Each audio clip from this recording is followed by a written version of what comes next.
عسلامة ومرحبا بكم في المباشرة متاع نهار الخميس كما كل نهار خميس اليوم 6 جويلية 2023.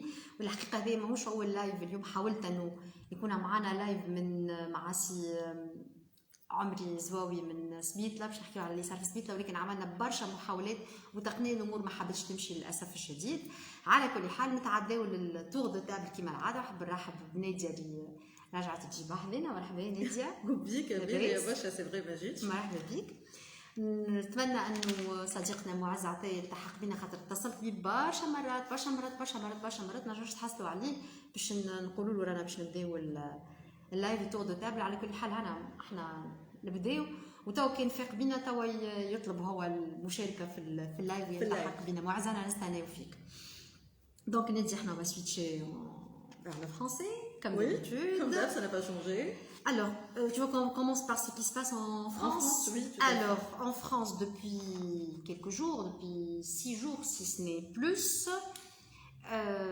il y a eu un crime, un homicide commis par un policier. Un jeune de la banlieue parisienne qui s'appelle Naël Marzouk a été tué par balle.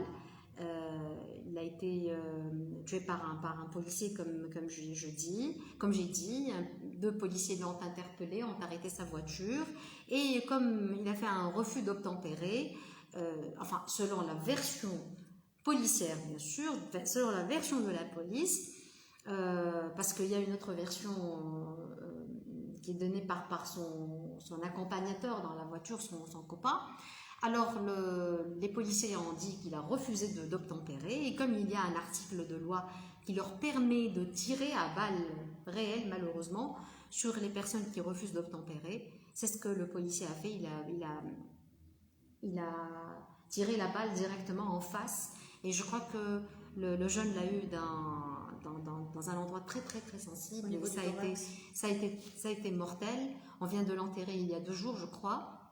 Mais depuis cet acte, depuis l'homicide commis par le policier, des émeutes, des sorties nocturnes, de la casse qui ont touché plusieurs régions parisiennes et autres, même d'autres villes comme Lyon, Grenoble, Saint-Étienne, Marseille, Rennes, Nantes, Laval, Mayenne, beaucoup de villes. Et le bilan des dégâts est très lourd. Alors, je crois qu'on est hier à la 7e nuit. Est-ce que les choses se sont calmées, et comment tu as pu voir tout ce qui s'est passé, comment tu as vu tout ça?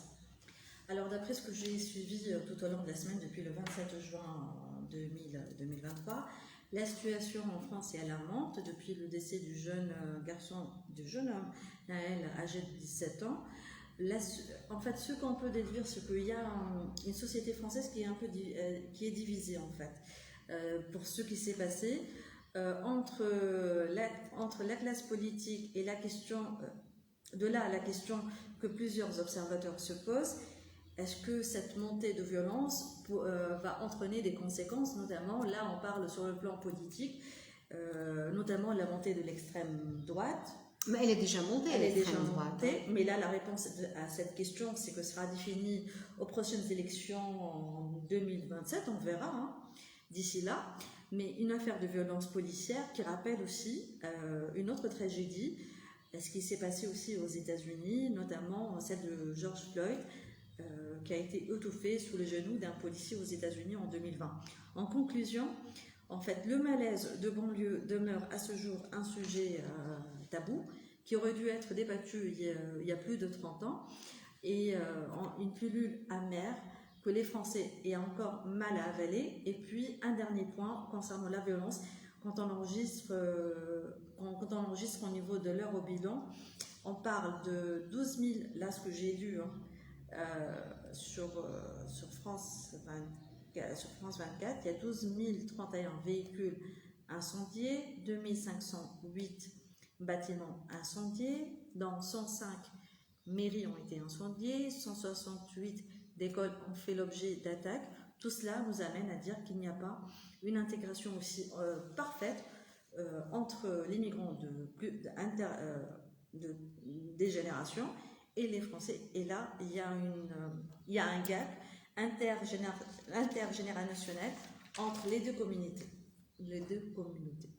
En tout cas, je pense que c'est un malaise franco-français parce que ces jeunes-là, c'est vraiment la troisième, la quatrième génération. Donc, c'est des gens, c'est des Français, c'est des jeunes purement français, même si les origines sont un peu africaines, maghrébines, mais ce sont des Français. Donc, c'est le malaise de la société française.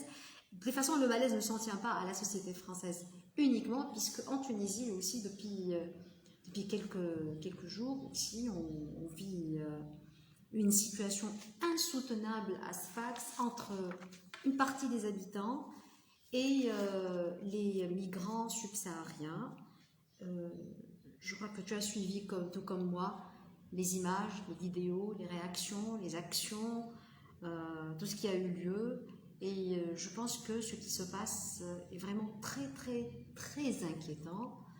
Il y a une déferlante de karahia, de haine, de ansoria aussi, de racisme, de xénophobie qui monte chez nous, les Tunisiens, et qui pousse une partie d'entre nous à agir violemment et d'une façon très humiliante pour la dignité humaine. En tout cas, les images sont très expressives. Je ne vais pas faire un dessin. Les images sont très expressives et elles me donnent beaucoup de tristesse, beaucoup de chagrin. Alors oui, en effet, la situation a atteint sa gravité. Ce qu'on veut aussi, pour revenir à la question aussi de la migration, puisque on veut des réponses, des éclaircissements, les autorités ne parlent pas. Oui. Toujours. Et il n'y a pas de gouverneur à Sfax. En effet, ce qui interpelle, c'est, comme tu l'as dit tout à l'heure, comme tu l'as dit à cet instant, Amel, c'est qu'il y a le silence des autorités officielles. La question aussi qui doit être posée, comment ces migrants sont-ils introduits en Tunisie et par quel passage frontalier, que ce soit maritime ou terrestre. Mais ce dont on sait d'après l'agence de presse, puisque là, au niveau d'information, on n'a pas plus d'informations, mais quand je consulte l'agence de presse italienne, je vois des réponses. L'agence Nova. Il y a ansa.it qui a mentionné, en fait, d'après l'agence italienne, a mentionné en date d'aujourd'hui, à date du 6 juillet 2023, que la plupart des départs des ressortissants subsahariens sont enregistrés depuis la région de Sfax. Ça veut dire quoi? Est-ce que cela répond pourquoi Sfax, justement, la question qui doit être posée, pourquoi? Non, en fait, ils ont mentionné juste l'information sans pour autant aller vers le détail pourquoi Sfax et qu'est-ce qui s'est passé, comment sont-ils arrivés jusque-là. Et ils donnent juste l'information. Et donc nous savons que les migrants, une partie de ces migrants, il y a des demandeurs d'asile, il y a des migrants non réguliers, donc, qui viennent à travers la frontière, le sud, donc ils viennent à travers la frontière maritime. Donc c'est des gens qui ont migré en mer de façon clandestine, c'est ça. Oui. Et on dit que une grande partie de ces migrants aussi vient de la frontière algérienne. De toutes les façons, je pense que ce n'est pas très étonnant qu'un bon nombre de ces personnes se regroupent à Sfax, puisque Sfax c'est la capitale du sud tunisien, puisque c'est une grande ville, et surtout puisque c'est une ville maritime aussi. Donc l'accès à la mer est très, très facile. Mais de toutes les façons, quoi qu'il en soit, ceci ne justifie pas les actes de représailles faits par les habitants eux-mêmes. Normalement, il y a des autorités. Les autorités doivent agir dans les règles de l'art et en appliquant la loi, même s'il y a eu un crime le lundi dernier. Ceci ne justifie pas ce que nous sommes en train de voir. Et j'espère que la situation va se calmer et qu'il n'y aura pas de contagion, que cette vague d'agression, justement, ne se propage pas vers d'autres villes de la Tunisie. D'où la question aussi, on se demande si ce vivre ensemble existe-t-il encore aujourd'hui. Si les Tunisiens y croient ou pas. Oui, exactement. Non, c'est une grande question et c'est vraiment très inquiétant. Je passe à un troisième et dernier sujet, justement, c'est en relation avec la migration clandestine ou la migration irrégulière en mer Méditerranée. Normalement, les Européens qui ont négocié avec Kais Saïed, le président de la République, ils ont annoncé qu'un accord commun, un protocole devrait être signé la fin du mois de juin. Nous sommes le 6 juillet, apparemment, ça ne s'achève pas. Et on apprend qu'il y a beaucoup de divergences au sein des pays membres de l'Union européenne, justement, par rapport à ce protocole ou à cet accord qu'on souhaiterait signer avec la Tunisie. Alors, qu'est-ce que tu as comme information supplémentaire? Alors, au niveau, la question principale, avons-nous connaissance du détail de ces mémorandums d'entente, hormis le fait que les détails ont été, une fois de plus, annoncés par les médias étrangers, comme Le Monde et l'agence de presse italienne, parce que je suis en train de suivre de près l'agence de presse italienne, ce qu'elle publie. Et d'un autre côté aussi la Tunisie, parce que ce dont je sais, c'est que la Tunisie a demandé plus de temps pour examiner le texte du mémorandum, ce qui a été annoncé il y a quelques jours de cela, 2-3 jours de cela. Juste après l'Aïd. Juste après l'Aïd. Et un autre élément aussi, il y a une visite qui devrait être attendue le lundi 3 juillet du commissaire européen à l'élargissement Oliver Varhelyi, et qui a été reporté à 2 reprises, une fois parce que ça coïncidait avec l'Aïd al-Adha, et lundi qui devrait venir en Tunisie, comme s'il a été annoncé. Il y a 4 jours. Il y a 4 jours mais personne ne vient pour le moment. Justement, pour l'instant, on n'a pas encore, et on n'a pas non plus le détail.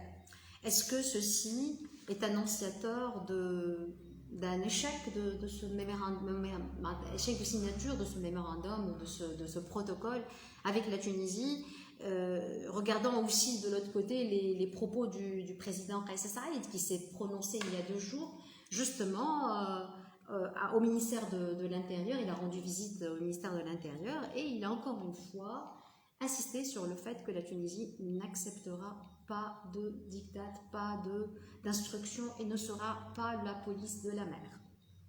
Oui, ce qui a été annoncé, parce que là, au niveau, on peut dire qu'il y a eu un échec, mais il y a plusieurs rebondissements, que ce soit du côté européen et du côté tunisien. Pour l'instant, on va dire que l'accord migratoire on est en stand-by. Pour l'instant, en stand-by, mais je pense qu'il aura lieu ou il n'aura pas lieu. S'il y aura lieu, il y aura certes des conséquences. D'accord. Merci beaucoup, Nadia Dejouy, pour avoir exposé ton point de vue, ta lecture justement de ces événements. Et à jeudi prochain. À jeudi prochain. Inch'Allah. نرجع لكم بعد شوية. إلى اللقاء.